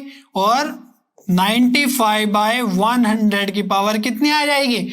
10 - 0 n-x, तो ये आ जाएगी 10 plus p x equal to 1 के लिए हम क्या करेंगे? 10C1 5/100 स्मॉल p की पावर 1 और स्मॉल q 95/100 की पावर कितनी? 10 - 1, दैट मीन्स 9, ठीक है। तो चलिए यहाँ पे 9 लिख देते हैं। अब इसको सिंपली सोल्व करना है। तो जो 10C0 है, मैंने लास्ट क्वेश्चन में बताया था कि NC0 हमेशा क्या रहेगा? 1 रहेगा, तो 1 की मल्टीप्लाई होगी, और जो ये टर्म है 5/100 की पावर 0, तो किसी की पावर 0 हो वो भी 1 होता है। तो यहां से कितना बचा हमारा? 95/100 की पावर 10, ठीक है, प्लस अब अगर इस टर्म की सेकेंड टर्म की बात करें तो 10C1 कितना हो जाएगा? 10 आएगा, ठीक है। ये भी आप याद रख सकते हो कि जो NC1 होता है वो n ही होता है, ठीक है, और NC0 क्या होता है? ये क्या होता है? 1 होता है, ठीक है। NC1 n होता है, तो यहां पर 10 आ जाएगा। और वो कैसे आएगा, चलो ये भी मैं बता देता हूं एक बार। तो 10C1 इसको दोनों तरीके से फॉर्मूला से भी एक्सपेंड कर सकते हैं, मैं डायरेक्ट कर रहा हूं। तो 10 को हम 1 टाइम एक्सपेंड करेंगे, दैट मीन्स 10 ही लिखेंगे, और 1 का फैक्टोरियल क्या होगा? 1 ही होगा, तो ये आ जाएगा 10/1, दैट मीन्स 10, ठीक है। फॉर्मूला से भी यही आएगा। तो 10 इंटू ये क्या है? 5/100 की पावर 1, तो ये आ जाएगा आपका 5/100, ठीक है। और ये कितना है? 95/100 की पावर 9। तो यहां पर आप देखो इन दोनों टर्म्स में 95/100 कॉमन है, ठीक है, तो उसकी पावर हम कॉमन ले लेते हैं। तो 95/100 की पावर जो कम है वो ले लेंगे। तो यहाँ पे 9 है, यहाँ पे 10 है, तो हम पावर 9 कॉमन ले लेंगे, क्लियर है इतना।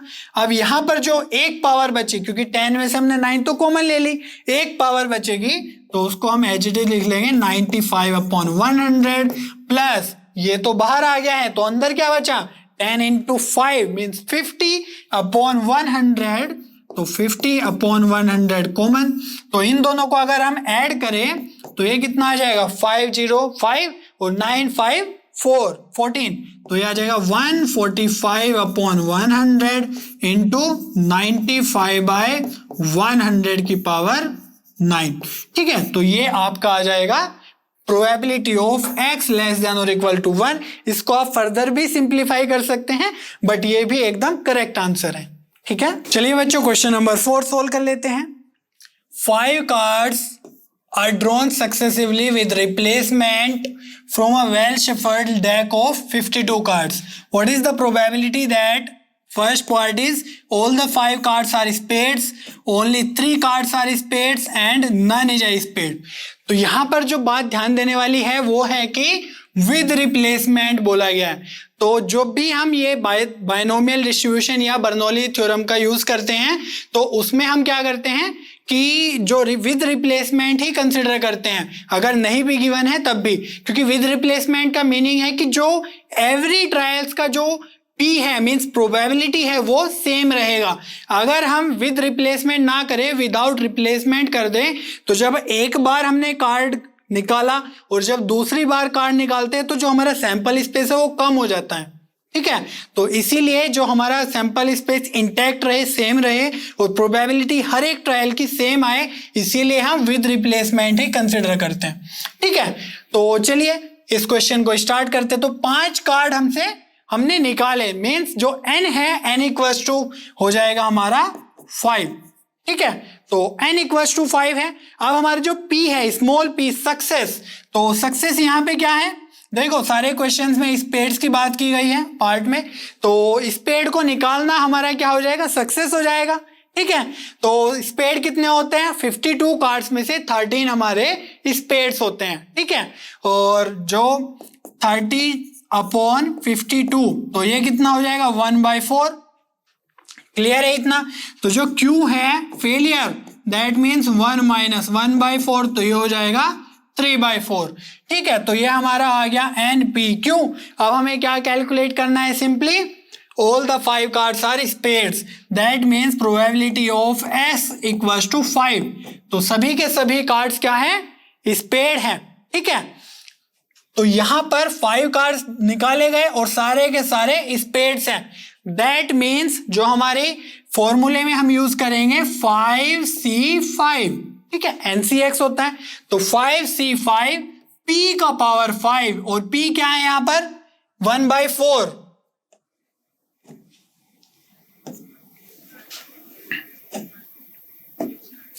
तो 1/4 का पावर 5 और Q है हमारा 3/4।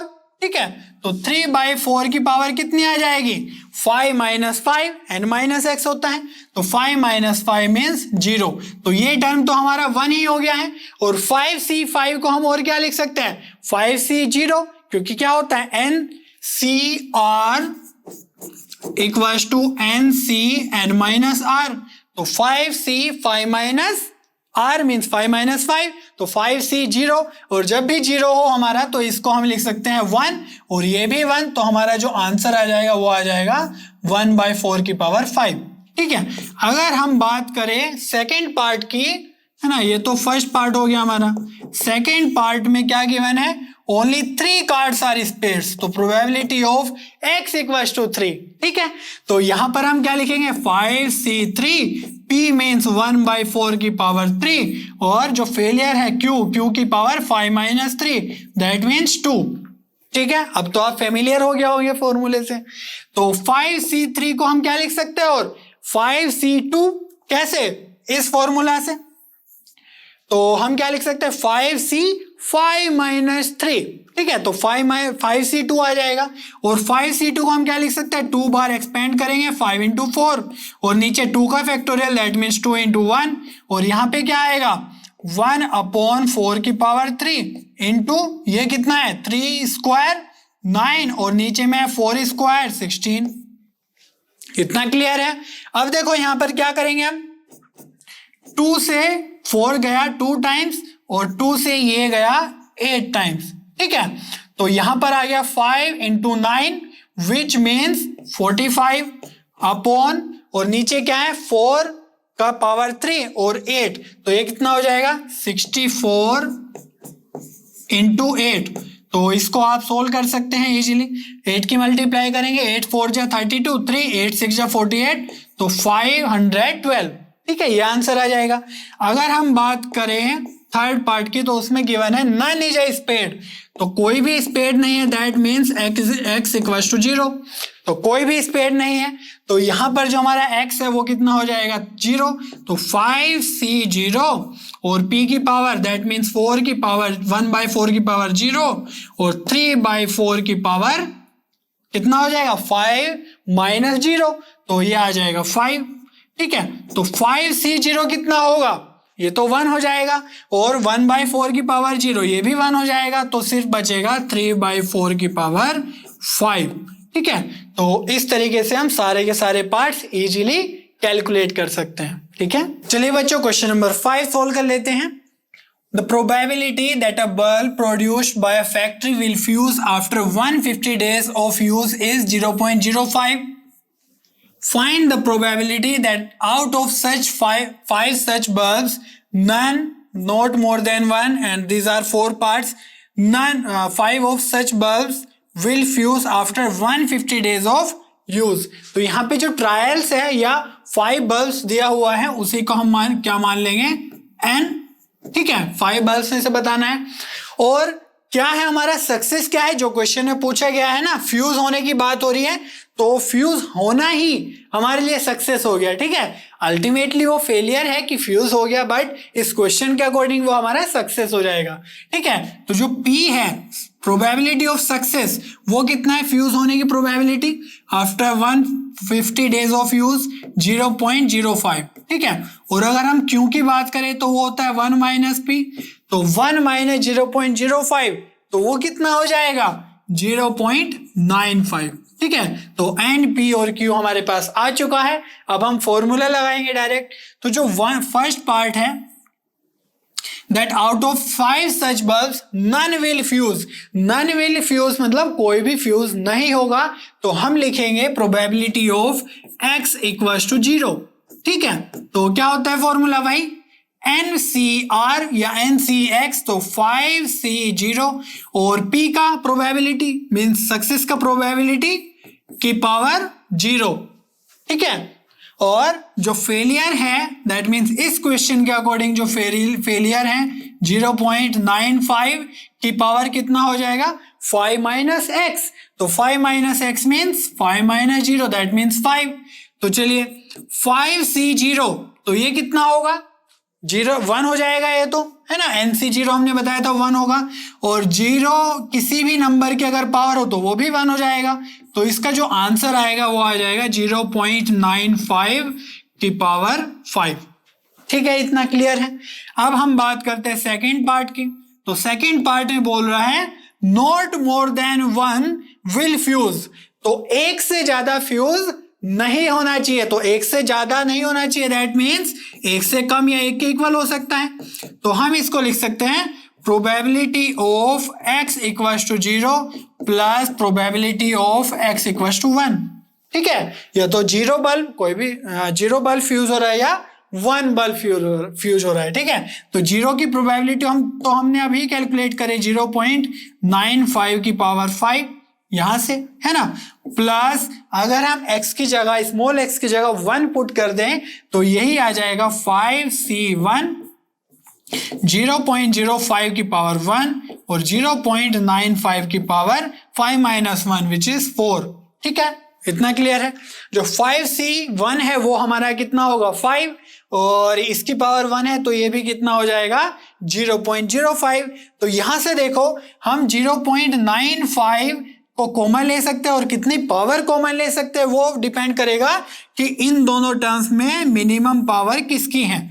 तो देखो यहाँ पे 4 पावर है, कम है, तो इसीलिए हम 0.95 की पावर 4 को क्या ले लेंगे कॉमन ले लेंगे, तो यहां से कितना बचेगा 0.95 प्लस यहाँ पे है 5C1 मीन्स 5 और 5 की मल्टीप्लाई होगी 0.05 में, तो ये आ जाएगा 5 5 जा 25 तो 0.25। इतना क्लियर है। ये अगर ऐड करें तो ये आ जाएगा अपना 1.2 और 1.2 इंटू 0.95 की पावर 4, यही किसका आंसर आ जाएगा, probability of x less than और इक्वल टू 1। ठीक है, ये आपको ध्यान रखना है, इस तरीके से हम सोल्व करेंगे। अब अगर थर्ड पार्ट की बात करें तो थर्ड पार्ट में क्या है, मोर देन 1, तो प्रोबेबिलिटी ऑफ मोर देन 1, तो एक से ज्यादा बल्ब फ्यूज हो जाए इसकी प्रोबेबिलिटी बतानी है। इसका ऐसा भी तो कर सकते हैं कि टोटल प्रोबेबिलिटी में से हम वो प्रोबेबिलिटी माइनस कर दे जहां पर x लेस देन और इक्वल टू 1 होगा, या तो एक बल्ब फ्यूज हो रहा है या एक भी बल्ब फ्यूज नहीं हो रहा है। समझ में आ रही है बात। तो एक से ज्यादा फ्यूज हो, इसको हम लिख सकते हैं 1 minus probability of x less than और इक्वल टू 1। ठीक है, तो यहां पर एक से ज्यादा फ्यूज हो रहा है, 1 माइनस एक या एक से कम फ्यूज हो रहा है, तो इस तरीके से हम सोल्व कर सकते हैं। तो 1 minus probability of x less than और इक्वल टू 1 तो हमने अभी कैलकुलेट किया है, तो इसको लिख सकते हैं 1 माइनस 1.2 0.95 की पावर 4। ठीक है, इतना इजी है ये सोल्व करना। बस आपको ये ध्यान रखना है कि इसको कैसे इक्वेट करें, जब 1 से ज्यादा है या 4 से ज्यादा है तो उसको 1 माइनस में कैसे इक्वेट करें, वो बहुत इंपॉर्टेंट है। ठीक है, अब यहां पर बात करते हैं एटलीस्ट 1, तो कम से कम एक तो फ्यूज हो ही रहा है। ठीक है, तो probability of x greater than और इक्वल टू 1, तो एक से ज्यादा भी फ्यूज हो रहा है और एक भी फ्यूज हो रहा है, वो भी केस आएगा। ठीक है, यहां पे क्या था, एक से ज्यादा फ्यूज हो रहा है, तो इसलिए जो एक वाला केस था इक्वल वाला वो भी था। ठीक है, I mean, वो माइनस करना पड़ा हमें। ठीक है, लेकिन यहां पर एक से ज्यादा फ्यूज हो रहा है, that means 1 minus probability of x equals to 0 put कर देंगे। टोटल में से एक भी नहीं फ्यूज हो रहा है उसकी प्रोबेबिलिटी। ठीक है, तो ये तो हमने कैलकुलेट ही किया 1 minus p x equals to 0 यहां पर, तो ये कितना वैल्यू आया था 0.95 की पावर 5। ठीक है, यही हमारा आंसर हो जाएगा, probability of x less greater than और इक्वल टू 1। तो इस तरीके से आप सारे के सारे पार्ट्स बहुत इजीली सोल्व कर सकते हैं। ठीक है, चलिए बच्चों क्वेश्चन नंबर 6 सोल्व कर लेते हैं। A bag consists of 10 balls, each marked with one of the digits 0 to 9. If 4 balls are drawn successively with replacement, ठीक है, from the bag, what is the probability that none is marked with the digit 0? तो जब भी हम 4 balls जो draw कर रहे हैं उसमें से कोई भी बॉल 0 से मार्क्ड नहीं है। ठीक है, तो मार्क्ड नहीं है, यही हमारा क्या हो जाएगा, सक्सेस हो जाएगा। तो अगर मैं इवेंट सक्सेस की बात करूं तो सक्सेस क्या हो जाएगा, वो नंबर, वो बॉल मार्क्ड विद 0। ठीक है, तो 0 से मार्क्ड बॉल को अगर हम निकालने की प्रोबेबिलिटी की बात करें, सक्सेस की बात करें, तो वो कितना हो जाएगा P इक्वल्स टू, अब देखो 10 बॉल्स हैं 0 to 9, तो उसमें एक ही 0 होगा, करेक्ट। तो एक 0 की प्रोबेबिलिटी क्या हो जाएगी उस बॉल की 1/10, है ना, एक ही बॉल है आउट ऑफ 10 बॉल्स। तो अगर हम Q की बात करें तो वो क्या हो जाएगा 1 माइनस P, तो Q आ जाएगा अपना 1 माइनस 1/10 या 9/10। ठीक है, और क्या चीज है, N चाहिए हमें, नंबर ऑफ ट्रायल्स या कितनी बार हमें ड्रॉ की बॉल, तो ये है 4 balls are drawn, that means N equals to हो जाएगा 4। तो अब चलिए अब देखते हैं क्वेश्चन में क्या पूछा गया है, what is the probability that none is marked with 0? तो कोई भी बॉल ऐसी नहीं थी जिसपे 0 मार्क्ड हो, और हमारी सक्सेस क्या थी 0 मार्क्ड वाली बॉल्स, तो इसीलिए हम लिख सकते हैं x इक्वल्स टू 0 कि कोई भी बॉल्स 0 से मार्क नहीं थी। ठीक है, तो चलिए अब इसको क्या करेंगे, फॉर्मूला लगा लेंगे NCX, तो N है अपना 4, C और x इक्वल्स टू 0। ठीक है, और क्या आएगा P, स्मॉल p मीन्स 1/10 की पावर 0, जो भी x है वही पावर में चला जाएगा, और Q की पावर में क्या आएगा, Q है अपना 9/10 और ये आएगा 4 माइनस 0 n माइनस एक्स, तो ये बच जाएगा 4। अब देखो 4c0 तो 1 है और 1/10 की पावर 0 भी 1 है, तो ये टर्म्स तो हो गया हमारा 1। तो क्या बचा 9/10 की पावर 4, या इसको लिख सकते हैं 0.9 की पावर 4। तो किसी भी तरीके से आप सोल्व करें तो आंसर आपका यही आ जाएगा। ठीक है, चलिए बच्चों क्वेश्चन नंबर 7 देख लेते हैं। In an examination, 20 questions of true-false type are asked. Suppose a student tosses a fair coin to determine his answer to each question. If the coin falls heads, he answers true. If it falls tails, he answers false. Find the probability that he answers at least 12 questions correctly. तो यहाँ पर हमें check करना है कि N, P और Q क्या होगा।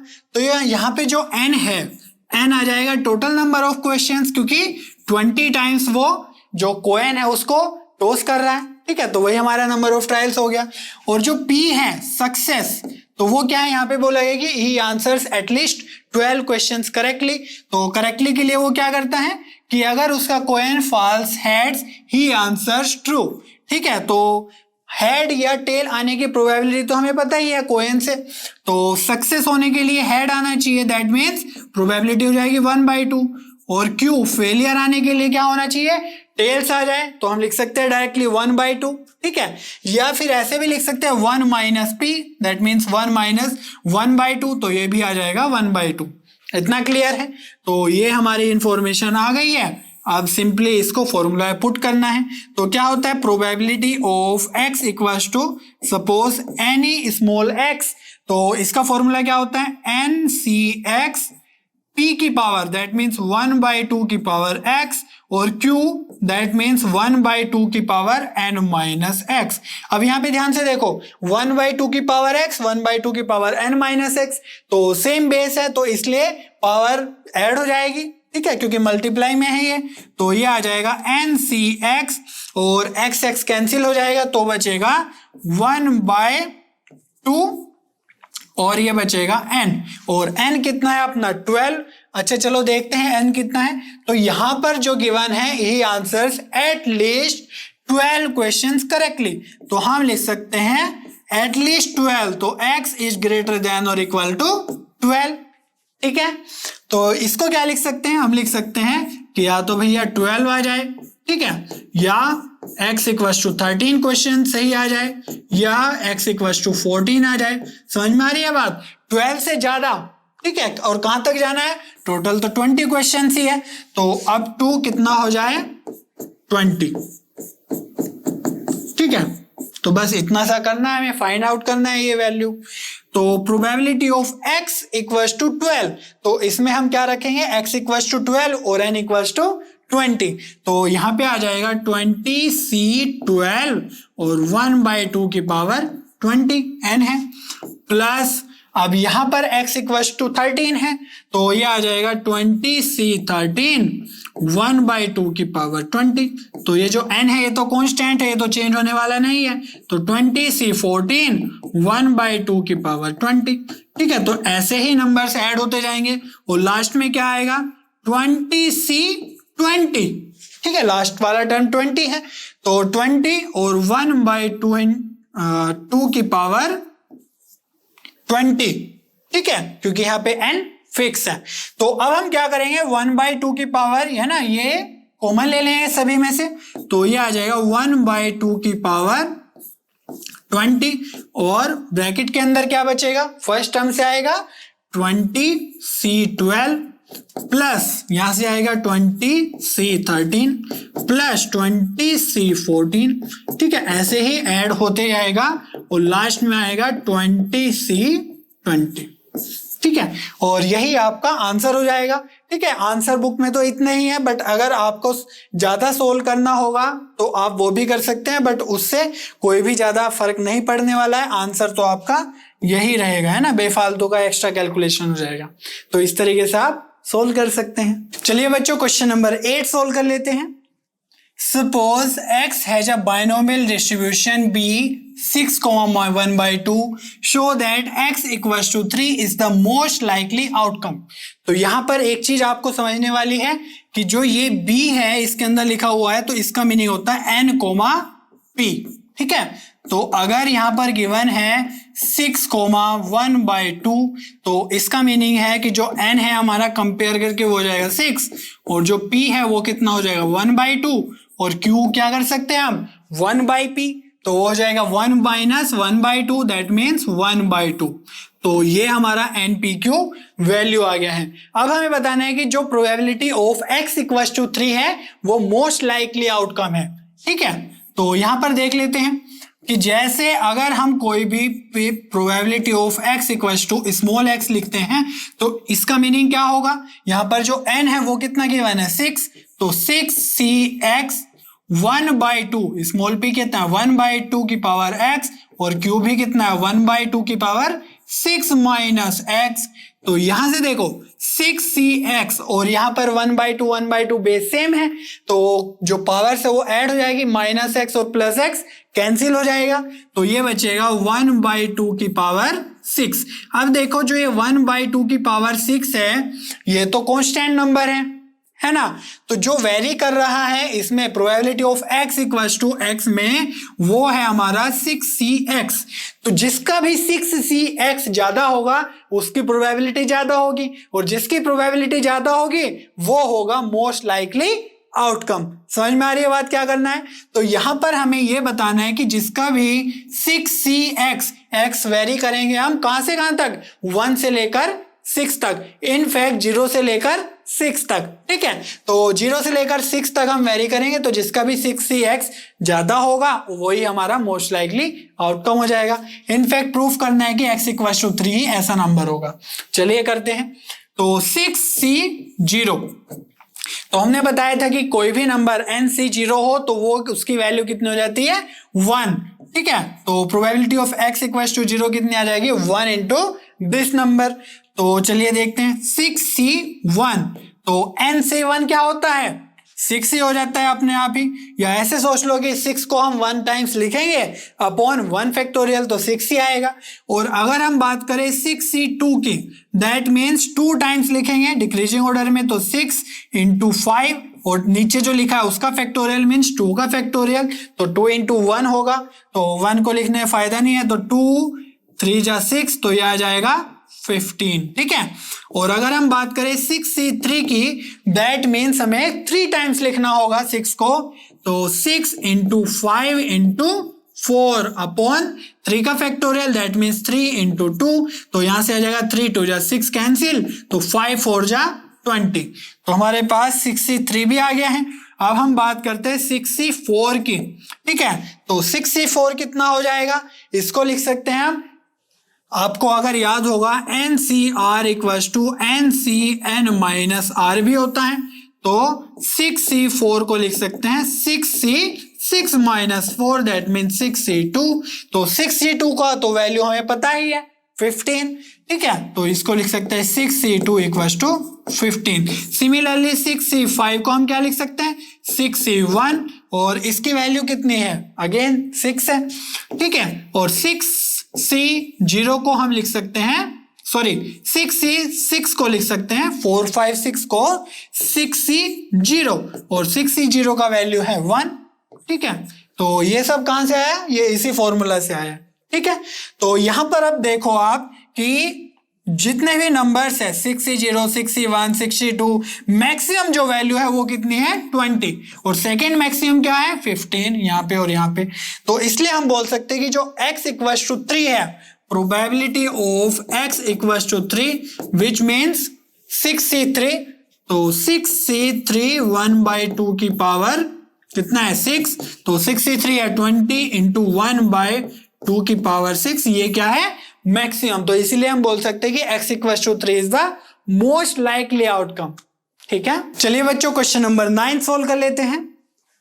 On a multiple choice examination with 3 possible answers for each of the 5 questions, what is the probability that a candidate would get 4 or more correct answers just by guessing. तो यहां पर हमारे पास multiple choice questions है जिसमें 3 options given है, ठीक है। तो हमारा जो नंबर ऑफ ट्रायल्स हो जाएगा, कितनी बार वो कर रहा है, ठीक है, वो कितना है, नंबर ऑफ 5 क्वेश्चंस है, तो 5 टाइम्स वो गैस कर रहा है, तो यही हो जाएगा हमारा बर्नौली ट्रायल्स, ठीक है। तो n इक्वल्स टू 5। तो यहां पर अगर हम बात करें P की, दैट मीन्स सक्सेस की प्रोबेबिलिटी की, तो वो क्या है हमारा, गेटिंग 4 और मोर करेक्ट आंसर्स। तो करेक्ट आंसर्स में अगर हमारी सक्सेस है तो करेक्ट आंसर की प्रोबेबिलिटी कितनी होगी। अब देखो 3 चॉइस है हमारे पास, तो कोई एक ही सही होगा, ठीक है, बाकी 2 रॉन्ग होंगे। तो सक्सेस होने के लिए क्या होगा, 1/3, ठीक है, कोई एक सही होगा आउट ऑफ टोटल। तो अगर हम क्यू की बात करें फेलियर की, तो जो रॉन्ग आंसर हो जाएगा 1 - 1/3, तो ये हो जाएगा 2/3। तो ये सब वैल्यूज हमारे पास आ गई हैं। अब जो भी पूछा गया है वो हम सोल्व कर लेते हैं। तो यहां पे बोला है कैंडिडेट शुड गेट 4 और मोर, तो 4 और मोर, ठीक है, इस तरीके से हम लिख सकते हैं। मोर और 4 भी हो सकता है, इक्विटी का भी आंसर, इक्वल का भी आंसर होना चाहिए, है ना। तो यहां पर आ जाएगा probability of x equals to 4 plus probability of x equals to 5, ठीक है। 4 से ज्यादा है और 5 तक ही जाना है क्योंकि n कितना है हमारे पास, 5 ही है। तो चलिए अब इनकी वैल्यूज लिख लेते हैं, आंसर कैलकुलेट कर लेते हैं। तो x equals to 4, that means ये हो जाएगा 5c4 1/3, मीन्स स्मॉल p की पावर कितनी होगी, 4, और 2/3 की पावर कितनी होगी, 5 - 4, दैट इज 1, प्लस यहां पर क्या होगा 5c5 1 की पावर 3/5 और 2 की पावर 3/0। इतना क्लियर है। अब यहां पर देखो 5c4 को हम लिख सकते हैं 5c1, याद है ना लास्ट क्वेश्चन से। तो 5c1 का मीनिंग है 5, और ये है हमारा 1/3 की पावर 4, तो इसको लिख सकते हैं 1/3 की पावर 4 इंटू 2/3, ठीक है। ये तो फर्स्ट टर्म हो गया अपना, प्लस 5c5 मीन्स 5c0, तो 5c0 मीन्स 1, तो ये बचा हमारा 1/3 की पावर 5 और 2/3 की पावर 0, तो दैट मीन्स 1, है ना, किसी भी नंबर की पावर 0 तो 1।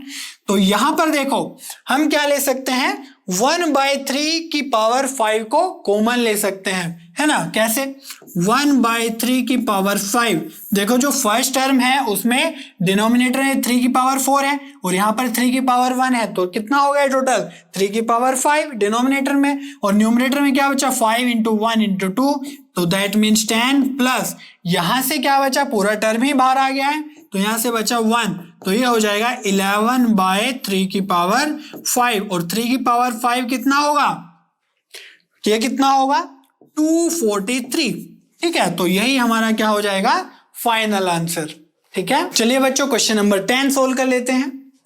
A person buys a lottery ticket in 50 lotteries, in each of which his chance of winning a prize is 1/100. What is the probability that he will win a prize?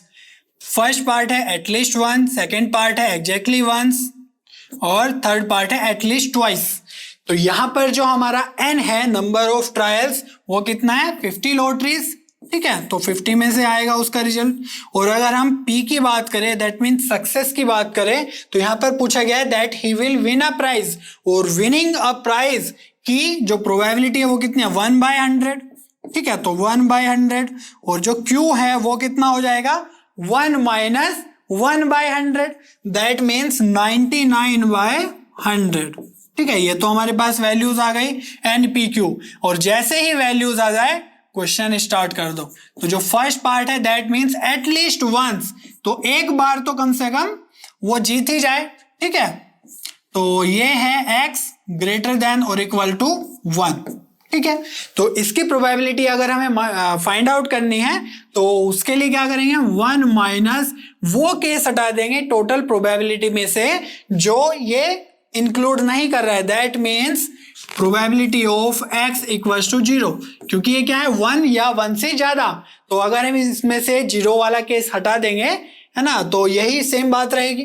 तो यहां पर हम क्या लिख सकते हैं 1 माइनस Px = 0, तो जो n है वो है हमारा 50, तो यहाँ पर हम लिख सकते हैं 50C0 और विनिंग के लिए मीन सक्सेस के लिए 1/100 की पावर 0 और जो लूजिंग है या फेलियर है वो है 99/100 की पावर 50 माइनस 0 दैट मीन्स 50। इतना क्लियर है। अब इसी को हम क्या लिख सकते हैं, probability of x equals to और greater than 1 equals to 1 minus, अब देखो 50C0 कितना होगा 1 होगा, है ना, कोई भी NC0 1 और ये वाला टर्म 1/100 भी की पावर 0 भी 1 हो जाएगा, तो ये बचेगा 99/100 की पावर 53। इतना क्लियर है। अब हम बात करते हैं बी पार्ट की, तो इसमें बोला गया है एग्जैक्टली वंस, तो एग्जैक्टली वंस जीतने की प्रोबेबिलिटी, तो p x इक्वल्स टू 1 में आ जाएगा, वही 0 की जगह हम 1 पुट कर देंगे तो ये आ जाएगा 50C1 1/100 की पावर 1 और 99/100 की power 50 minus 1 that means 49। Clear है। तो यहां पर देखो 50C1 कितना बनेगा 50, तो और ये क्या है 1/100 की पावर 1, तो ये आ जाएगा 50 इंटू 1/100 इंटू 99/100 की पावर 49। ठीक है, तो ये क्या हो जाएगा, ये कैंसिल हो जाएगा, तो ये आ जाएगा हमारा 1/2 की इंटू 99/100 की पावर 49। तो ये हमारा बी पार्ट का आंसर हो गया। ठीक है, अगर हम सी पार्ट की बात करें दैट मीन्स एटलीस्ट ट्वाइस, तो वो जीतना ही चाहिए। अब एटलीस्ट ट्वाइस का केस क्या बनेगा, probability of x greater than और इक्वल टू 0 2। ठीक है, तो यहां पर क्या क्या केस आ जाएंगे 1 माइनस, अब देखो क्या क्या माइनस करना है, तो 2 या 2 से ज्यादा अगर है तो हमारा प्रोबेबिलिटी कंसिडर करेंगे, है ना, तो लेकिन यहां पर माइनस क्या करना है, probability of x equal to 0। ठीक है, वो केस तो इसमें नहीं है, plus probability of x equal to 1। अब 2 नहीं कर सकते क्योंकि 2 की प्रोबेबिलिटी हमें चाहिए, तो इसीलिए ये दो केस माइनस हो जाएंगे। अब देखो इसको क्या लिख सकते हैं 1 minus probability of x equal to 0, तो x इक्वल टू 0 की प्रोबेबिलिटी कौन सी थी, ये वाली, ठीक है, या मैं ये कहूं ये वाली, तो इसी को लिख देते हैं 99/100 की power 50 plus probability of x equal to 1, ये तो b पार्ट ही था एग्जैक्ट, तो ये है, तो इसको भी लिख देते हैं 1/2 की पावर 99/100 की पावर 49। ठीक है, तो ये हमारा आंसर हो जाएगा। इसको थोड़ा सा सिंप्लीफाई कर लेते हैं, तो चलिए ये आ जाएगा 1 माइनस, अब देखो इनमें से हम ये जो ब्रैकेट में है इसमें से क्या ले लेंगे 99/100 की पावर 49 कॉमन ले लेंगे क्योंकि 49 कम है, तो यहां से आ जाएगा 99/100 की पावर 49। तो अंदर क्या क्या बचेगा देखते हैं, तो यहां से तो देखो 49 बाहर आ गई पावर, अब 1 बची है क्योंकि टोटल 50 है, तो यहां से बचेगा 99/100 प्लस यहां से ये वाला टर्म बाहर आ चुका है पावर वाला, सिर्फ 1/2 बचा है, तो 1/2 ये आया हमारा आंसर। अब देखो इसको भी हम सोल्व कर सकते हैं थोड़ा, ठीक है, तो मैं जल्दी से सोल्व कर देता हूं ऐसे ही। तो 100 अगर हमें चाहिए नीचे, तो यहां पर क्या लिख सकते हैं 50 इंटू 50 से मल्टीप्लाई ऊपर नीचे, तो यहां पर हो जाएगा 50/100, 50 इंटू 100, तो ये आ जाएगा 99 प्लस 50 आ जाएगा 149/100, तो यहां से आंसर आ जाएगा 1 माइनस 149/100 इंटू 99/100 की पावर 49। यहां पर कंफ्यूज होने की जरूरत नहीं है, बेसिकली मैंने एलसीएम लेकर ही सोल्व किया है। ठीक है, तो ये आंसर आ जाएंगे हमारे ए, बी और सी पार्ट के। ठीक है बच्चों, आज हम क्वेश्चन नंबर 10 तक ही सोल्व करेंगे। मुझे उम्मीद है आपको सभी क्वेश्चंस बहुत अच्छे से समझ में आए होंगे। नेक्स्ट वीडियो में हम इसके आगे के क्वेश्चन सोल्व करेंगे एंड मिसलेनियस एक्सरसाइज के भी क्वेश्चन सोल्व करेंगे।